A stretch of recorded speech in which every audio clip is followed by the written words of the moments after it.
Hola, ¿qué tal están? Bienvenidos. Mi nombre es José Manuel López García, tutorial de la fenomenología.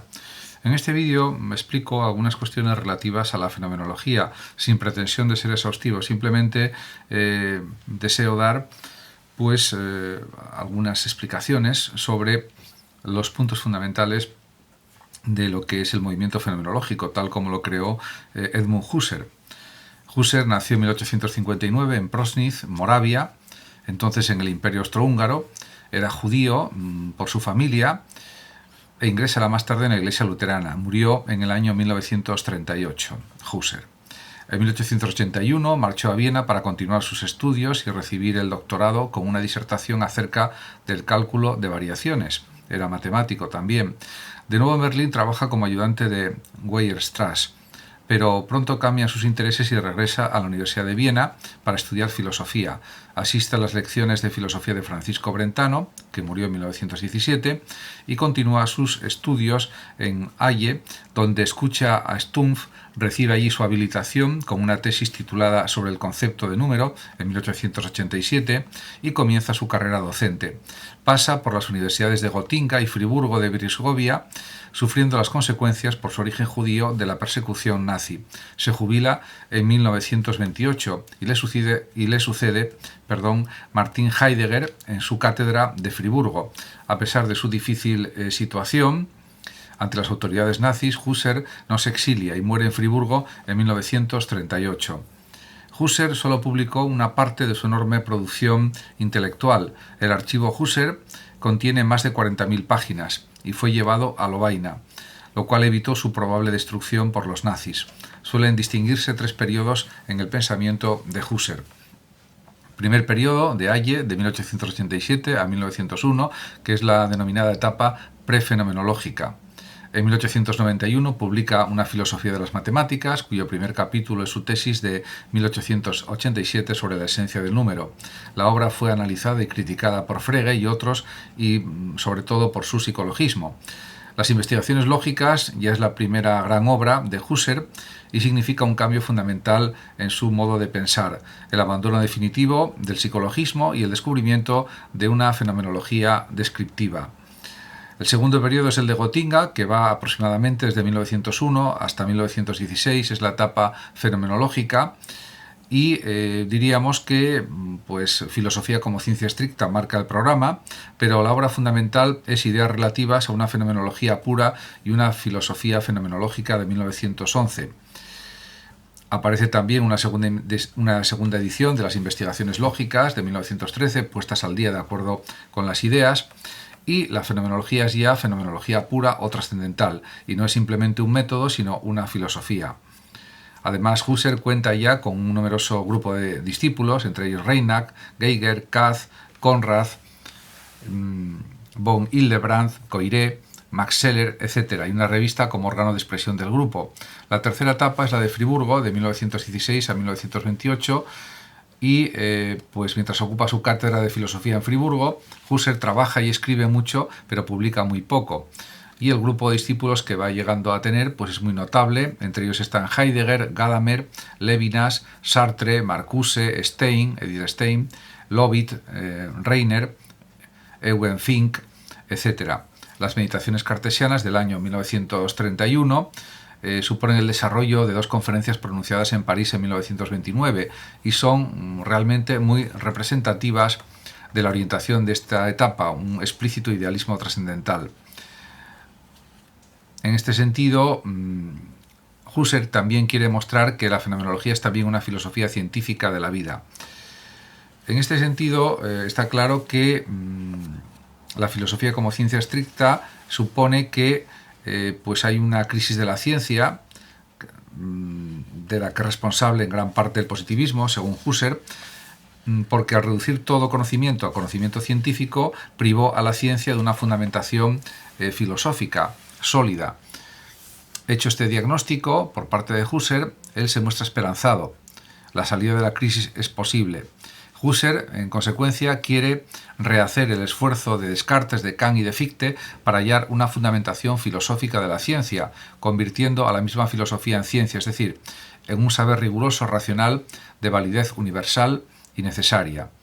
Ciencia aquí pues es el equivalente de la episteme de Platón y Aristóteles, y la fórmula filosofía como ciencia estricta no hace sino recuperar el sentido enfático importante del término filosofía, una ciencia del comienzo, una filosofía primera. En este sentido, pues así lo desarrolla el propio Husserl. En cuanto a las esencias, ya en Filosofía de las Matemáticas de 1891, Husserl siguió una tendencia dominante entonces en la interpretación de las matemáticas y la lógica, el psicologismo. Así deriva el concepto de número de la actividad psíquica del contar. Las investigaciones lógicas, que fueron publicadas en 1900, suponen un giro decisivo, ya que plantean la crítica al psicologismo y, en segundo lugar, el descubrimiento de las esencias. En relación con la crítica al psicologismo, pues es evidente que la corriente psicologista había adquirido en la lógica una preponderancia decisiva, especialmente por la influencia de Stuart Mill, para quien la lógica no era sino una rama de la psicología.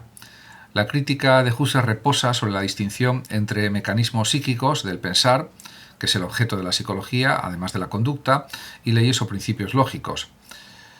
Se puede decir que el psicologismo identifica ambas cosas, y esto es lo que Husserl nunca pudo aceptar, ni siquiera en su etapa psicologista.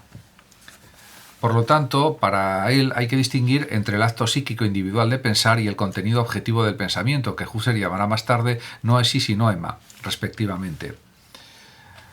De este modo, se puede decir que la crítica al psicologismo conduce a Husserl al descubrimiento de una lógica pura, es decir, independiente de toda experiencia y por tanto también de la psicología.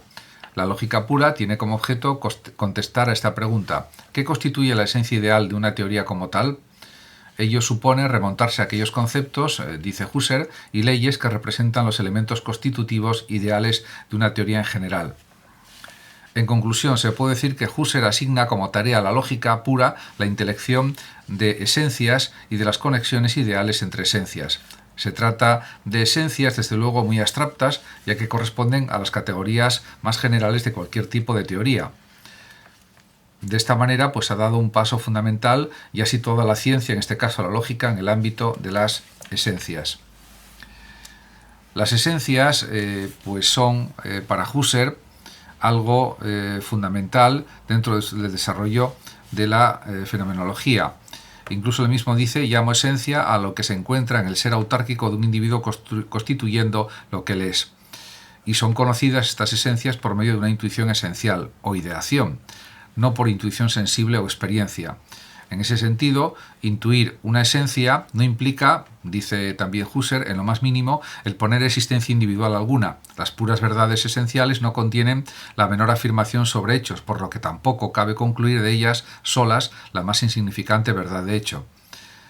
Podemos decir que las relaciones entre esencias, relaciones eidéticas, son apodícticas, es decir, necesarias y universales. Finalmente, las esencias son estudiadas por las ciencias de esencias, ciencias eidéticas formales y ciencias eidéticas materiales.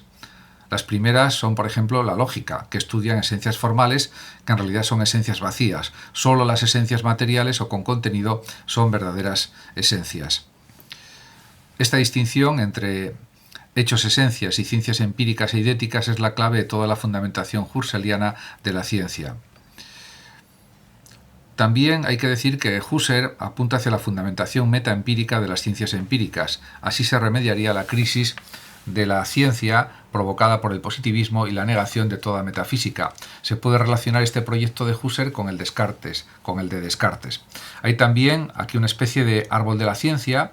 En la raíz la fenomenología, ciencia general de las esencias o filosofía primera, luego las ontologías regionales de la naturaleza material, de la naturaleza animal, del espíritu, y luego las ciencias empíricas. Pero se puede afirmar que hay una diferencia fundamental. Las ciencias eidéticas no son metafísica en el sentido cartesiano, metafísica de la sustancia, son solo ciencias descriptivas de esencias ideales, irreales, podríamos decir. El descubrimiento de este nuevo ámbito, del ámbito de las esencias, o nuevo continente, podríamos decir, es la aportación fundamental de Husserl a la filosofía contemporánea, donde solo, según la ciencia positivista, había hechos, reapareció todo un mundo de esencias. De pronto, escribe Ortega también, el mundo se cuajó y empezó a rezumar sentido por todos los poros. Los poros son las cosas, todas las cosas, las lejanas y solemnes, y lo mismo que las humildes y demás próximas. Pero si hay esencias y no existen como cosas de este mundo, ni están en otro mundo Platón, ni en una mente divina, como decía San Agustín, ¿dónde se encuentran? La respuesta de Husserl es en o ante la conciencia. Están las esencias. En cuanto a la conciencia, hay un concepto clave para comprender la concepción husserliana de la conciencia, que es la intencionalidad. Si pensamos en el carácter intencional de la conciencia, Husserl emplea la reducción como método para acceder a las esencias y situar la filosofía en un terreno absolutamente seguro. Esto tendrá como resultado o consecuencia que la filosofía fenomenológica se convierta en un idealismo trascendental. Otra de las cuestiones fundamentales de la fenomenología de Husserl es la intencionalidad. La intencionalidad podemos decir que no es tanto una propiedad de los actos psíquicos como la estructura misma de la conciencia, según Husserl. En ese sentido, la palabra intencionalidad significa la particularidad fundamental y general de la conciencia de ser conciencia de alguna cosa, de llevar en sí misma, en su calidad de cogito, su propio cogitatum. Así dice Husserl en sus meditaciones cartesianas.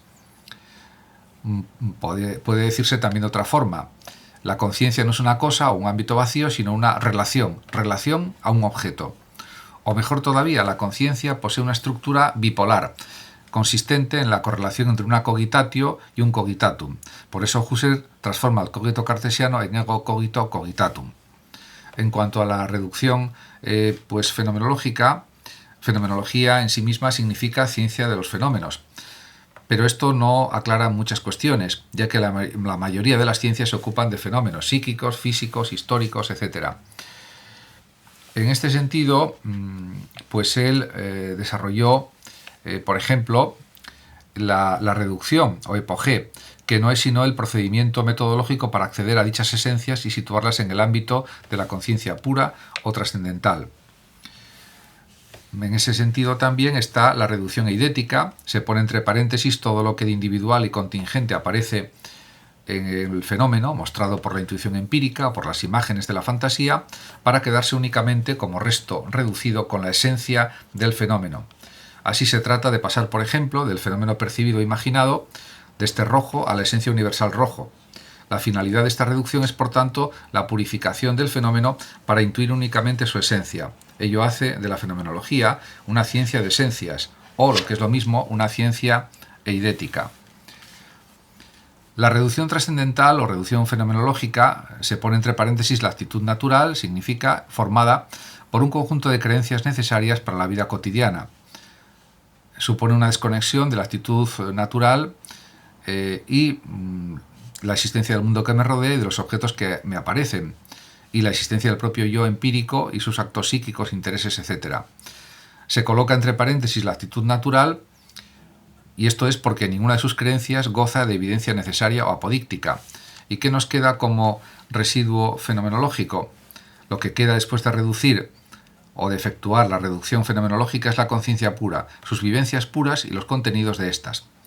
Es decir, no resta sino la estructura fundamental de la conciencia, la noesis y el noema, el cogito con su cogitata, con sus cogitata, podríamos decir.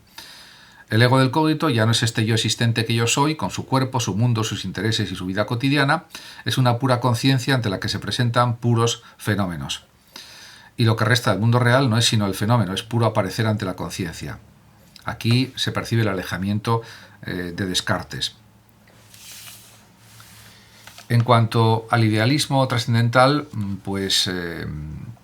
hay que aceptar que la reducción fenomenológica implica la afirmación de un idealismo que Husserl llama trascendental. La expresión es kantiana, pero el sentido es otro. Husserl se esforzó, parece ser que sin demasiado resultado, por aclarar los malentendidos. Al menos se puede puntualizar lo siguiente. Primero, el idealismo fenomenológico o trascendental no niega la existencia real del mundo real. Su única tarea es aclarar el sentido de este mundo. Segundo, si nos mantenemos en el ámbito de la subjetividad psicológica, queriendo sin embargo explicar el mundo como un mero correlato, es el idealismo un contrasentido, es el idealismo psicológico.